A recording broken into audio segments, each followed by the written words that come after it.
पुण्यातील हडपसर परिसरातील गाडीतळ speed post कार्यालयाच्या कारभाराविरोधात नागरिकांनी तीव्र संताप व्यक्त केला आहे।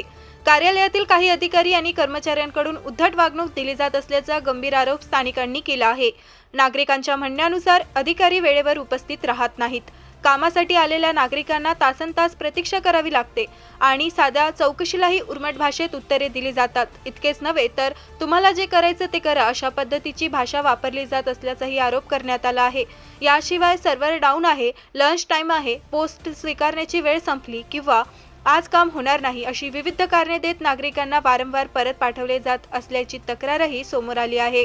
त्यामुळे नागरिकांचा वेळ आणि आर्थिक नुकसान होत असल्याची भावना व्यक्त केली जात आहे।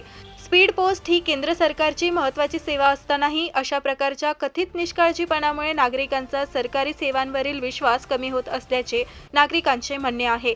परिणामी अनेकांना खासगी कुरिअर सेवांचा पर्याय स्वीकारावा लागत असून त्यामुळे सरकारी महसूललाही फटका बसत असल्याचे नागरिकांचे मत आहे। हा प्रकार अनेक वर्षापासून सुरू असल्याचा दावा करत स्थानिकांनी गाडीतळ स्पीड पोस्ट कार्यालयाच्या संपूर्ण कारभाराची सखोल चौकशी करण्याची मागणी केली आहे।